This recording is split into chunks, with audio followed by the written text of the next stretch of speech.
Hello मित्रों। आज हम एक नई श्रृंखला शुरुआत कर रहे हैं मित्रों। हमारे साइको एजुकेशन के इस चैनल में आमतौर पे आपने हमेशा देखा है कि सुशील सर और डॉक्टर माधव राजे यानी कि मैं, हम दोनों वार्ता करते हैं, बात करते हैं। सुशील मुझको क्वेश्चन पूछते हैं, मैं उसके जवाब देता हूँ। आज मित्रों हमने एक नई कड़ी इसमें जोड़ने का संकल्प किया है और शुरुआत इस तरह से कर रहे हैं कि एक नया सेशन हम यहाँ लेकर के आ रहे हैं। ये लाइव सेशन है और ये लाइव सेशन मयूर इनके साथ में हम करना चाहते हैं। मयूर ये 23 साल के हैं, इंजीनियर है, ग्रेजुएट हो गए और इन्हें कैंपस में ही जॉब मिल गया। एक अच्छे प्रेस्टिजियस आईटी कंसर्न में, आईटी कंपनी में उन्हें जॉब मिला है। इतना ही नहीं कि जॉब मिला है, लेकिन मयूर का शुरुआत का जो जॉब था, जो इसी कंपनी में जो मिला था, उसे उन्हें अपग्रेड करने का भी मौका मिला। उसके लिए उन्होंने एग्जाम दिया, थ्योरी एग्जाम, और उसका फिर उसमें इंटरव्यू हुआ और उनके स्केल जो थी, मतलब उनका जो पगार था वो बढ़ करके मिला उनको। मतलब शुरुआत में जो पगार उनको मिला था वो स्केल या वो उनका पगार था वो डबल बढ़ के गया, क्योंकि उन्होंने वो थ्योरी और प्रैक्टिकल एग्जाम फिर से पास कर दिया कंपनी में जाने के पहले। अभी वो नौकरी कर रहे हैं, शायद 5-6 महीने हो गए है ना। तो ये 5-6 महीने से वो काम भी कर रहे हैं और बहुत अच्छा कर रहे हैं। लेकिन एक बात मैं मयूर के बारे में आप लोगों को बताना चाहूंगा। मयूर मेरे साथ में शायद वो 10वीं में जब से थे तब से जुड़े हैं और वो लगातार बराबर। रहे, लगातार वो आते हैं मेरे पास में, हर महीने में आते हैं। और हम लोग हर महीने में शायद 1 आध 2 घंटा बात करते हैं। शुरुआत में ज्यादा बात करनी पड़ती थी, 10-15 दिन बाद में बात करते थे।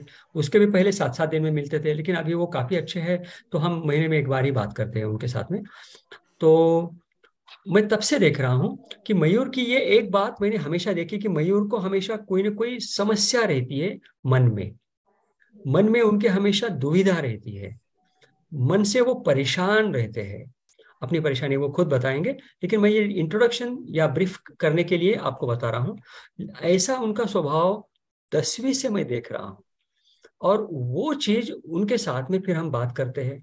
इसमें मित्रों मैं ये दिखाना चाहता हूँ, बताना चाहता हूँ, हालांकि मयूर के पेरेंट्स मयूर को इस मामले में बहुत ज्यादा मदद नहीं कर सके, तो वो पेरेंट्स से मदद ले नहीं सकते थे, इसीलिए वो, उनके अंकल और उनके पेरेंट भी उन्हें मेरे पास में लाते थे। मैं तो साइकोथेरापिस्ट हूँ, साइकेट्रिस्ट हूँ, मैं तो पेरेंट की भूमिका नहीं अदा कर रहा था। लेकिन मेरी इस भूमिका को देख करके कई पेरेंट्स सीख सकते हैं, कई पेरेंट्स मुझको कॉपी कर सकते हैं, इमिटेट कर सकते हैं। और वो उसी तरीके से जैसे कि मैं जिस तरह से बात करता हूँ, जिस तरह से डील करता हूँ इस एज ग्रुप के क्लाइंट्स को, उस एज ग्रुप के क्लाइंट्स को वो पेरेंट्स भी अपने पाल्य को ट्रीट कर सकते हैं। तो इसलिए पहली बात तो ये सेशन पेरेंट्स के लिए भी होगा। दूसरी बात, ये सेशन उन सारे क्लाइंट्स के लिए भी होगा जो लोग मयूर के साथ में रिलेट करते हैं, मयूर के एज ग्रुप के हैं। ठीक है ना। तो आज हम शुरुआत करते हैं। मयूर, आपके समस्या आप खुद ही अपने मुंह से बताइएगा और पूछिएगा मुझको, ताकि हम उसके ऊपर में बात करते हैं, है ना। जी हाँ, डॉक्टर माधव राजे। तो मेरा आपसे पहला प्रश्न ये है कि डॉक्टर माधव राजे, मुझ में लैक ऑफ कॉन्फिडेंस है। मैं मतलब कॉन्फिडेंट नहीं हूँ किसी कोई भी काम, नया काम, स्पेशली नया काम करने के लिए। तो मैं इसे कैसे ओवरकम कर सकता हूँ? जी, अच्छा क्वेश्चन है। क्या आप इसका कोई एग्जाम्पल देना चाहेंगे। हाँ। जैसे आपने मेरे इंट्रोडक्शन में कहा कि मैं 10th स्टैंडर्ड से आपके पास आ रहा हूँ। तो हम्म। 10वीं में जब मैं 10वीं में सारे सब्जेक्ट में लगभग बहुत अच्छा था। पर हम्म। हालांकि मुझे जो भी डाउट्स आते थे वो मैं टीचर्स को पूछ नहीं पाता था। मुझ में लैक ऑफ कॉन्फिडेंस के कारण मैं पूछ नहीं पाता था। और जब मैं टॉपर्स को देखता देखता था, उनको जो भी डाउट हुआ करते थे वो तुरंत ही टीचर को पूछ पाते थे। उनमें कॉन्फिडेंस ज्यादा होने के कारण वो तुरंत ही टीचर को पूछ पाते थे और उसी के कारण वो टॉपर्स बन पाए। तो अगर मुझ में तब कॉन्फिडेंस हुआ हुआ करता था तो मेरे भी उस टाइम पे डाउट्स इजीली क्लियर हो पाए रहते थे। राइट। तो देखिए, आप ये कह रहे हो क्योंकि स्कूल में आपके मन में अगर कोई डाउट आया तो वो डाउट आप टीचर को पूछ नहीं सकते थे, क्योंकि आपके मन में ये विचार आता होगा कि अगर मैं ये डाउट पूछूंगा तो लड़के लोग, मेरे क्लासमेट्स मुझको हंसेंगे तो नहीं, अरे ये इसको इतना भी नहीं आता, ऐसा सोचेंगे तो नहीं? या हाँ। टीचर आपको डफर तो नहीं मानेगी? या हाँ। या आप ही वो डाउट पूछते पूछते अपना डाउट भूल जाओगे और क्या पूछने का है हाँ। पता नहीं, डम फाउंडेड इस तरह से खड़े हो जाओगे। ऐसे भी बराबर। ख्याल, है ना, ऐसे भी हाँ। ख्याल आपके मन में आ सकते हैं। ये सारी बातें डाउट के कारण आती है। ये सारी बातें, ये जो लैक ऑफ कॉन्फिडेंस है, डर है, ये डाउट है, ये सारे एक ही श्रृंखला, एक ही हार के अलग अलग मनी है। तो ये सब साथ में मिलकर के आते हैं मन में। Doubt, self doubt, lack of confidence self doubt की दूसरी प्रतिमा है। फियर वो उसका फल है। Lack of doubt, lack of confidence का जो पेड़ है उसको ही डाउट और फियर, ये दो फल लगते हैं। डाउट का फल, जो फल है, वो खुद के ऊपर डाउट करता है, लोगों के ऊपर नहीं करता। जैसे कि आप कह रहे थे कि जो मेरे साथ वाले स्टूडेंट्स थे, वो उनके उनके पास में कॉन्फिडेंस बहुत था, इसलिए वो टॉपर बन गए। आपने रिलेट कर दिया। हाँ। लेकिन ये सच बात नहीं है। क्योंकि उनके पास डाउट कम, उनके पास कॉन्फिडेंस था इसलिए वो टॉपर बने, ये बात नहीं है सच। क्योंकि ऐसे कई स्टूडेंट्स होंगे, आपने भी देखे होंगे, जिनके पास कॉन्फिडेंस बहुत बार ज्यादा नहीं रहता, फिर भी वो टॉपर रहते हैं। उसका कारण वो, उनके कॉन्फिडेंस कॉन्फिडेंस लेवल जो है वो बहुत ज्यादा कम नहीं रहती, थोड़ी सी कम रहती है कॉन्फिडेंस लेवल। कुछ लोगों में ये लैक ऑफ कॉन्फिडेंस बहुत ज्यादा हद तक के हो जाता है। तो मेरा ये अनुमान है मयूर, कि आपका लैक ऑफ कॉन्फिडेंस ये ज्यादा हद तक के हो गया होगा या होगा, और अभी भी शायद होगा। क्या कह रहा हूं मैं, सही है गलत है? सही है डॉक्टर माधव राज। तो मतलब आपका लैक ऑफ कॉन्फिडेंस थोड़ा ज्यादा मात्रा में होने के कारण क्या हुआ, और ज्यादा क्यों होता है लैक ऑफ कॉन्फिडेंस? क्योंकि आप कंपेयर करते होगे खुद को लोगों के साथ, औरों के साथ, बराबर। बराबर। तो खुद को कंपेयर करने के कारण आपका लैक ऑफ कॉन्फिडेंस और बढ़ जाता है। तो कंपेयर करने के कारण बढ़ जाता है, ये एक बात हुई। दूसरी बात, आप जज करते होंगे अपने एबिलिटी को। अंदाज मेरा सही है कि गलत है?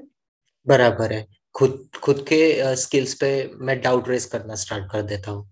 हाँ, मतलब खुद के स्किल्स पे होते हुए भी आप डाउट कर लेते हो।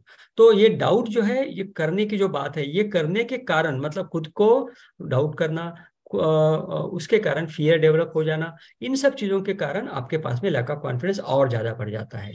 अब ये लैक ऑफ कॉन्फिडेंस जो आपके साथ में बढ़ गया है, बेसिकली अगर आप ये सोचेंगे कि ये लैक ऑफ कॉन्फिडेंस को कम करने की कोशिश अगर आप करेंगे, तो आप और ज्यादा घिर जाओगे लैक ऑफ कॉन्फिडेंस के श्रृंखला में। आमतौर पे यही बात होती है मित्रों, कि हमारी जो खामी होती है, हम उस खामी को ठीक करने की या कम करने की कोशिश करते हैं। मेरी सलाह यह है कि आप अपने खामी को कम करने की कोशिश करने के बजाय, आप अपनी अच्छी बात को ज्यादा बढ़ाने की कोशिश कर सकते हो। जैसे कि आप में क्या अच्छी बात हो सकती है? जैसे कि आपने देखा मयूर, कि आपके क्लास में कोई लड़के क्वेश्चन पूछ लेते हैं, आप उनको कहते हो कि वो कॉन्फिडेंस है। हो सकता है वो बहुत लैक ऑफ कॉन्फिडेंस वाले हो, लेकिन वो क्वेश्चन पूछने की हिम्मत कर लेते हैं, वो इमीडिएट एक्शन में जाते हैं, इसीलिए वो क्वेश्चन पूछ सकते हैं। तो उनके जैसे ही आप अगर कॉपी करोगे, इमिटेट करोगे, उनके जैसे ही अगर नकल करोगे, तो आप भी खड़े हो जाइए और इमीडिएटली क्वेश्चन पूछिएगा, आगा पीछा सोचे बगैर। तो जो ज्यादा आगा पीछा न सोचते हुए अगर एक्शन में आप खुद को डालेंगे, तो आपका लैक ऑफ कॉन्फिडेंस धीरे धीरे कम हो जाएगा। फिर आपका फियर भी धीरे धीरे कम हो जाएगा। फिर आपकी खुद को जज करने की कैपेसिटी या आदत, और खुद को डराने की आदत भी कम हो जाएगी। आप खुद को जज भी नहीं कर पाएंगे और खुद को कंपेयर भी नहीं कर पाएंगे लोगों के साथ में। ठीक है ना? जैसे उदाहरण दे रहा हूँ, सपोज मैं कोई भाषण दे रहा हूँ, या सपोज जैसे वीडियो हम आज कर रहे हैं, ये सब जो मैं कर रहा हूँ, ऐसे करते समय में अगर मेरे मन में ये विचार आएगा कि जो मैं काम कर रहा हूँ या जो मैं बात कर रहा हूँ, क्या ये सही है या गलत है, ये बात मैं ऐसी करूँ कि वैसी करूँ। फिर वो जो मैंने देखा था किसी को बात करते समय, किसी का मैंने वीडियो देखा था, उसके जैसी मैं बात करूँ कि मैं मेरे जैसी बात करूँ। अब ऐसे मन में अगर मेरे विचार बोलते समय आएंगे, तो मैं क्या कर पाऊंगा, बोल पाऊंगा कि फिर नहीं बोल पाऊंगा? नहीं बोल पाएंगे। है ना? मतलब हाँ। कार्य करते समय में मेरे मन में ये विचार नहीं आ सकते स्वाभाविक रूप से। कार्य करने के पहले ही मेरे मन में ये विचार आ सकते हैं। तो इसलिए अगर मैं क्रियान्वित हो जाऊं, इमीडिएटली एक्शन में चला जाऊं, तो ये विचार अपने आप हट जाएंगे। तो इसका सीधा तरीका ये है, लैक ऑफ कॉन्फिडेंस को, कंपैरिजन को, और जजिंग को, खुद को, सेल्फ जजमेंट को कम करना है, तो मित्रों आप इमीडिएटली एक्शन में चले जाइए। खुद को झोंक दीजिए, सोचे बगैर। मेरे बात का विश्वास करिए, सोचे बगैर ही झोंकना पड़ता है। सोचे बगैर झोंकने से ही आप आपके लैक ऑफ कॉन्फिडेंस को खत्म कर लोगे। आप सोचते रहोगे तो ढूंढते रहोगे, कहाँ गया आपकी हिम्मत, कहाँ गई आपकी हिम्मत। ढूंढने से भी आपको आपकी हिम्मत मिलेगी नहीं, क्योंकि आप सोच रहे हो। सोचने से खोई हुई हिम्मत मिलती नहीं है, काम करने से, एक्टिविटी करने से, ढूंढने से ही खोई हुई हिम्मत मिलेगी, सोचने से नहीं। तो सोचना बंद कर करके इमीडिएट एक्शन में अगर हम जाएंगे तो आपको आपकी हिम्मत मिल जाएगी। और एक बार अगर आपको हिम्मत मिल गई तो आप उसकी रिपीट करो, उसको और रिपीट करो, तो आपको आदत हो जाएगी, आपको लत हो जाएगी, तो फिर आप वो कर सकते हो। है ना? है ना? जी मेरे हाँ। एक अनुभव मैं बताता हूँ मित्रों आपको। देखिएगा, मैं जब मेडिकल कॉलेज में पढ़ता था, तो मेरे एक टीचर ने हमको ये बात कही थी, और मुझे उसको याद रही। मैं भी बाद में मेडिकल कॉलेज में टीचर बना, प्रोफेसर बना। तब ये बात मैं भी मेरे कॉलेज के स्टूडेंट्स को मैं ये बताता था, जो मैंने मेरे टीचर से सुनी थी। मेरे टीचर्स ने मुझको ये कहा था, मतलब हमारे इस क्लास को ये कहा था, मैं तो एक लड़का था, सुनने वाला स्टूडेंट था। तो उन्होंने ये कहा था, हालांकि वो हमारे एनाटॉमी पढ़ाने वाले टीचर थे, डॉक्टर पत्की उनका नाम। वो डीन होकर के फिर रिटायर हो गए, अब नहीं है वो इस दुनिया में। बहुत ही अच्छे टीचर थे वो। तो उन्होंने हमको बताया कि जब वो क्लास ले रहे हैं तो क्वेश्चन हमने पूछना चाहिए। और उन्होंने ये बोला था कि आप क्वेश्चन जरूर पूछिएगा, क्योंकि ये एक ही जगह है, क्लासरूम। जब कोई भी पैसा दिए बगैर, कोई खर्चा किए बगैर आप अपना स्किल को बढ़ा सकते हो, तो गलती कर सकते हो। तो गलती करने का मौका कहीं मिलता है, कहाँ मिलता है पता है? डॉक्टर पत्की ने कहा था, वो सिर्फ क्लासरूम में मिलता है। तो क्लासरूम में गलती करो, और गलती करने के लिए खौफ न रखो, डर न रखो, बेझिझक, बेधड़क गलती कर लो। गलती करने से ही आपकी हिम्मत बढ़ेगी, और गलतियां होगी ही नहीं। लेकिन सोच करके तो करो, मैं गलती करूंगा, ऐसा मन में सोचो और एक्शन ले लो। ये सोचो मैं गलती करूंगा, हो जाए तो हो जाए, और फिर एक्शन ले लो, तो देखो आपकी बात बन जाएंगी। यही फॉर्मूला आप हर चीज में डाल सकते हो मित्रों। बात करने में, भाषण देने में, अंग्रेजी बोलने में, लड़की से जाकर के बात करने में, टीचर से जाके बात करने में, अपने मन की जो बात है, मन की जो दुविधा है, अपने पिताजी से बात करने में, कहीं पर भी आप ये कर सकते हो, अमल में ला सकते हो। क्या कहते हो मयूर? हाँ, बराबर है डॉक्टर माधव राज।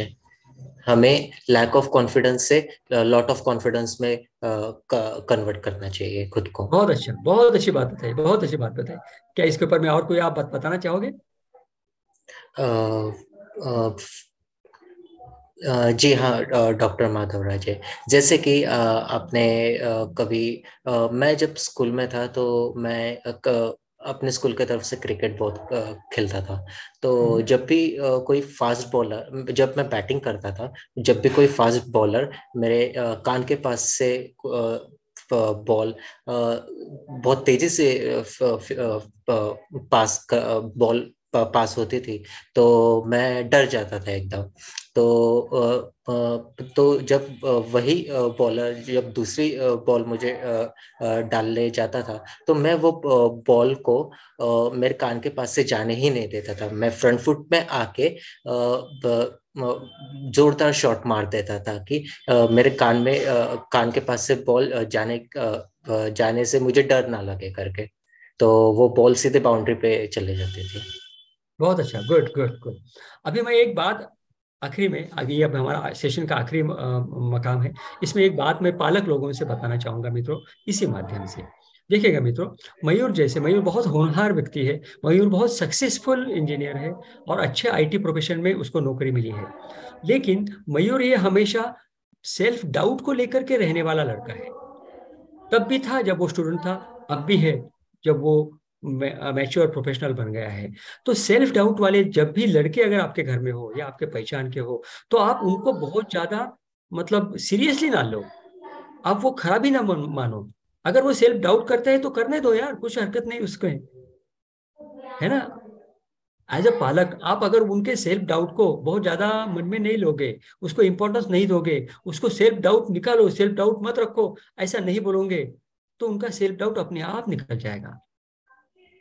अगर आप उनका सेल्फ डाउट को निकालने की कोशिश डेलिबरेटली करेंगे, तो सेल्फ डाउट निकलेगा नहीं, अंदर घुस जाएगा, और बाहर ही नहीं निकलेगा। तो सेल्फ डाउट या खामियां, इनको वैल्यू मत देना, इनको ज्यादा तवज्जो मत देना, उनको ज्यादा कीमत मत देना। वो अपने आप निकल जाएंगे, गल जाएंगे। आप अपने से खामियों को, सेल्फ डाउट को फोकस में ना करो, उस पर अटेंड ना करो, तो अपने आप गल जाएंगे। आप एक्टिविटी में रहो, चले चलते रहे, है ना, कारवां बनते जाएगा, है ना। अगर जैसे कि हम ये कहते हैं कि हम अकेले चले थे, हमने हमारा चैनल बनाया और धीरे धीरे ये कारवां बनते जा रहा है, हमारी आंखों के सामने दिख रहा है। तो आपका भी ये कारवां आपके जीवन में बने, इस शुभकामना के साथ में आज का ये वीडियो, आज का ये सेशन हम विराम देने की कोशिश करेंगे। Thank you so much.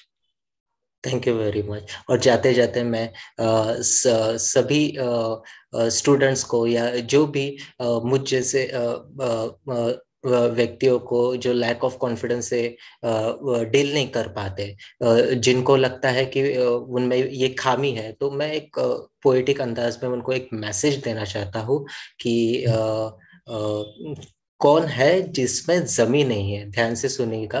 कौन है जिसमें जमी नहीं है? आसमान के पास भी तो जमी नहीं है। या बहुत सही बात है। हालांकि ऐसी कोई व्यक्ति नहीं है जिसमें खामियां नहीं है। तो आप ये कह रहे हो, बहुत अच्छी बात है। ऐसा कोई नहीं है कि जिसमें खामी नहीं है।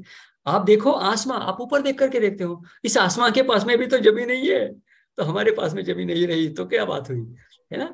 सही फरमाया आपने, बहुत अच्छा फरमाया Mayur. Thank you so much. Bye bye. Thank you sir.